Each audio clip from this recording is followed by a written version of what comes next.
నమస్తే, welcome to Disha TV. Big breaking news అందుతా ఉంది. సుప్రీంకోర్టుకు amicus curiae shocking report. Amicus curiae అంటే ఈ సుప్రీంకోర్టుకు ఒక సలహాదారులాగా, ఒక మిత్రులాగా, ఒక లాయర్ లాగా ఒక రిపోర్ట్ ఇచ్చిందంటే దానిపైన పక్కాగా సుప్రీంకోర్టు చూస్తుంది. ఎందుకు ఇదంతా చెప్తా ఉన్నానంటే తెలంగాణలో ఉన్నటువంటి ఎంపీల ఎవరైతే ఉన్నారో 14 మంది ఎంపీలపై సీరియస్ కేసులు ఉన్నాయి. సో ఈ సీరియస్ కేసులు ఇప్పుడు తెరపైకి వచ్చినటువంటి పరిస్థితి. దేశంలో ఉన్నటువంటి మిగతా ప్రజాప్రతినిధులు ఎవరైతే ఉన్నారో వారిపై ఉన్నటువంటి క్రిమినల్ కేసులపై ఈ అమికస్ ఏదైతే క్యూరీ ఉందో సుప్రీంకోర్టుకు ఒక నివేదికను అందజేసింది. ఇప్పుడు దేశవ్యాప్తంగా ప్రజాప్రతినిధులు ఎవరైతే ఉన్నారో అందరిపైన ఉన్నటువంటి ఈ క్రిమినల్ కేసులు ఏవైతే ఉన్నాయో ఇప్పుడు దేశవ్యాప్తంగా సంచలనంగా మారింది. ఎందుకంటే ఇన్ని రోజులు ఎక్కడా లేనటువంటి ఈ అమికస్ క్యూరీకి సంబంధించినటువంటి అంశం సడన్గా ఒక రిపోర్ట్ని సుప్రీంకోర్టుకి ఇచ్చి ఈ తీర్పులు ఇంకా త్వరగా రావాలి, అసలు విచారణ జరగట్లేదని ఒక అంశాన్ని తెరపైకి తీసుకొచ్చింది. వాస్తవంగా ఇక్కడ మనం మాట్లాడుకుంటే ఈ 2025 నాటికి 1243 కేసులు విచారణ ముగిసిందని, అయితే అదే సమయంలో కొత్తగా 1050 కేసులు నమోదయ్యాయని తెలిపారు. ప్రస్తుతం మొత్తం దేశవ్యాప్తంగా ప్రజాప్రతినిధులపై 4192 కేసులు కోర్టులో పెండింగ్లో ఉన్నట్లు నివేదికలో వారు పేర్కొన్నారు. వాటిలో దాదాపు అక్కడున్నటువంటి వాటిలలో దాదాపు 10 ఏళ్లకు పైగా అసలు ఒక తీర్పు కూడా లేకుండా ఉన్నటువంటి కేసులు 519 కేసులు ఉన్నాయని కూడా అక్కడ వెల్లడించినటువంటి పరిస్థితి. అయితే తెలంగాణ ఎంపీల తీవ్ర నేరాల లిస్ట్ కూడా అక్కడ ఉన్నట్టు తెలుస్తూ ఉంది.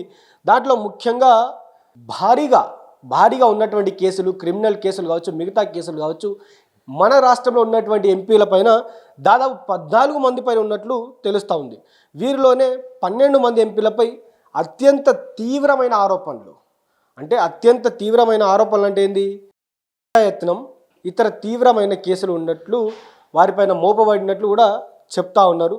అయితే ప్రజాప్రతినిధులపై జరిగినటువంటి ఈ ఏవైతే కేసులు ఉన్నాయో రాష్ట్రంలో ఉన్నటువంటి ఎమ్మెల్యేలు కావచ్చు, ఎంపీలు కావచ్చు, వారిపైన ఉన్నటువంటి కేసులను త్వరితగతిన విచారణ జరిపి వారికి శిక్ష పడే విధంగా, లేకపోతే ఆ కేసులో నిజంగా వారు నేరాన్ని చేశారా లేదా అనేది కూడా తేల్చాల్సినటువంటి అవసరం ఉందంటూ కూడా అమికస్ క్యూరీ అక్కడ సుప్రీంకోర్టుకు ఆ షాకింగ్ రిపోర్ట్ అనేది ఇవ్వడం జరిగింది. సో దేశవ్యాప్తంగా ఉన్నటువంటి ఎమ్మెల్యేలు, ఎంపీలందరూ కూడా అప్రమత్తమైనటువంటి పరిస్థితి. ఏ ఎమ్మెల్యే పైన ఎప్పుడు పిడుగు పడుతుందో, ఏ ఎంపీ పైన ఎప్పుడు విచారణకు హాజరవ్వాలని పిలుస్తారనే ఒక భయం అయితే మొదలైంది. దేశవ్యాప్తంగా ఈ అమికస్ క్యూరీ రిపోర్ట్ ఇప్పుడు చాలా సంచలనంగా మారుతూ ఉంది. అసలు ఎందుకు సడన్గా ఈ అమికస్ క్యూరీ రిపోర్ట్ వచ్చిందనేది కూడా ఎవరికి అర్థం కానటువంటి పరిస్థితి. ఒక తెలంగాణలోనే 14 మంది ఎంపీలు ఉన్నారంటే దేశవ్యాప్తంగా ఎంతమంది ఎంపీలు ఉన్నారు? దాదాపు 4000కు పైగా కేసులు అంటే ఎంతమంది ఎంపీలు ఉన్నారు, ఎంతమంది ఎమ్మెల్యేలు ఉన్నారు? వీటిలో ఇప్పటివరకు కనీసం విచారణ జరగనివి, కనీసం ఒక్కసారి కూడా తీర్పు రానటువంటి కేసులు దాదాపు 520 పై చిల్లర ఉన్నాయి కదా. సో ఈ కేసులు ఎప్పుడు అయిపోతాయి? దాదాపు 1200 కేసులు విచారణ పూర్తయినా కూడా వాటిలో జడ్జిమెంట్ ఇవ్వలేదని ఇప్పటికి తెలుస్తూ ఉంది. సో ఇంకా కొత్తగా 1050 కేసులు వచ్చినట్టు తెలుస్తూ ఉంది. సో ఇన్ని కేసులు ఒక ప్రజాప్రతినిధుల పైన ఉంటే సామాన్య ప్రజల పరిస్థితి ఏంది, సామాన్య క్రిమినల్స్ యొక్క పరిస్థితి, వాళ్ళ మీద ఇంకెన్ని కేసులు ఉన్నాయి, ఇంకెన్ని పెండింగ్స్ ఉన్నాయి? సో అమికస్ క్యూరీ ఇచ్చినటువంటి రిపోర్ట్ పైన కొంత వర్గం, అంటే ఈ రాజకీయాలను హెట్ చేస్తున్నటువంటి వారు కావచ్చు, లేకపోతే ఈ రాజకీయాలను ఈ అన్ని వేస్ట్ రాజకీయాలు అనుకున్నటువంటి వారందరూ కూడా అమికస్ క్యూరీ ఇచ్చినటువంటి రిపోర్ట్కి మద్దతుగా నిలబడతా ఉన్నారు.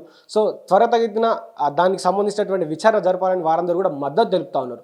కానీ రాజకీయ ప్రజాప్రతినిధులు మాత్రం ఆ విచారణ ఎట్లా జరుగుతుందో, ఏం జరుగుతుందో అనే ఒక భయం అయితే మొదలైంది. ఎవరిని ఎప్పుడు ఏ రాజకీయ నాయకుడిని తీసుకుపోతారో, దేనిపైన విచారణ జరుపుతారో అర్థం కానటువంటి పరిస్థితి. గతంలో వాళ్ళు చేసినటువంటి ఏవైతే నేరాలు ఉన్నాయో, సరే వారు నేరాలు చేశారా, చేయలేదా, మోపబడినాయా, అవన్నీ కోర్టులు తెలుస్తాయి.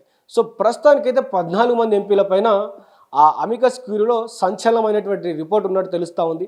సో ఈ అమికస్ క్యూరీకి సంబంధించినటువంటి విషయంలో మరి క్యూరీ చెప్పినటువంటి మాటల్ని అక్కడ సుప్రీంకోర్టు ఎంతవరకు వింటుంది, సో సుప్రీంకోర్టు ఎలాంటి నిర్ణయం తీసుకుంటుంది, సో సుప్రీంకోర్టు ఇచ్చేటువంటి ఇప్పుడు విచారణ మరి అమికస్ క్యూరీ చెప్తే మ్యాక్సిమం సుప్రీంకోర్టు చెప్పినట్టే. ఎందుకంటే అమికస్ క్యూరీ అంటేనే సుప్రీంకోర్టుకు ఒక అనుబంధ సంస్థలాగా, సో ఒక అడ్వైజర్ లాగా, కాబట్టి ఎంతవరకు అమికస్ క్యూరీ పనిచేయగలదు, ఎంతవరకు అమికస్ క్యూరీ ఇచ్చినటువంటి రిపోర్ట్ను సుప్రీంకోర్టు పరిశీలించి సుప్రీంకోర్టు ఎంతవరకు శిక్షలు వేయగలదు, సో పెండింగ్లో ఉన్నటువంటి కావచ్చు, కొత్తగా వచ్చినటువంటి కావచ్చు, అసలే విచారణ కానటువంటి కేసులను ఎంతవరకు వారు విచారణ జరిపి ఆ విచారణలో భాగంగా ఈ ఎంపీలందరినీ దేశవ్యాప్తంగా ఉన్నటువంటి ఎమ్మెల్యేలు ఎంపీలందరినీ మరి శిక్ష వేస్తారా లేదా వారు దీంట్లో నిర్దోషులుగా కొట్టేస్తారా?